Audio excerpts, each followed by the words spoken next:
Well, it's been another day of travel chaos across the country. As you know, a computer failure this morning canceled thousands of flights across the country. That's on top of massive flight cancellations over the holidays. So what, if anything, can you do to protect yourself? Ed Manny is the president of Burkhalter Travel.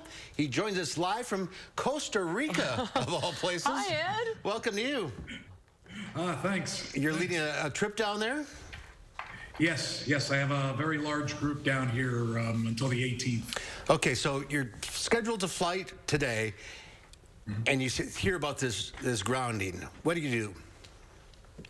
Well, you pay attention to the airlines apps that most travelers have loaded on their cell phones now, because they'll alert you to what's happening, whether your flight is delayed or whether it's canceled and rebooked. And that way you don't need to go out to the airport 5 hours ahead of your flight that's now 3 hours delayed because you didn't know in advance. I mean, as a traveler, there's nothing you can do about a massive computer failure. That's one of those things that's out of your hands. But in general, it's starting to feel like travel is getting more and more precarious.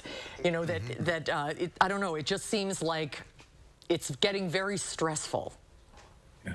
Well, the event that happened today is a very rare event. I did a little research, and the last time this happened was over 20 years ago, okay?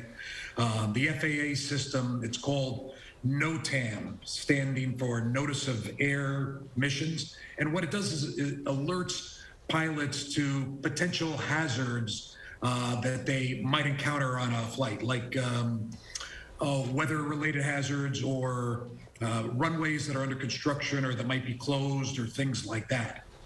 And the glitch actually happened last night at about 8:30, but the FAA was able to keep everything going because there aren't as many planes in the air, until early morning. But they had a full shutdown, what they call a ground stop, at about 6:30 a.m. our time, Central Time, that lasted 90 minutes.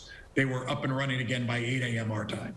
Well, some are questioning why there's not a backup system and why the age of some of these systems that the FAA is using. Yeah, the FAA system, they've been asking Congress for money to upgrade the system for years. Unfortunately, hasn't been allocated yet. But after an issue like this today, I think maybe the purse strings will get loosened up a little bit so that they do update the system and have the appropriate backups in place. Right now, the only backups are manual backups.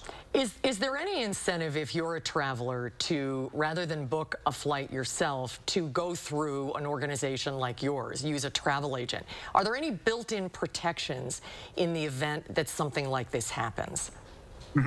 Well, not necessarily a built-in protection, but there is an advantage. If you're at the airport and your flight gets canceled or delayed and you're going to miss your connecting flight, okay? It's not only happening to you, it's happening to everybody else on that flight.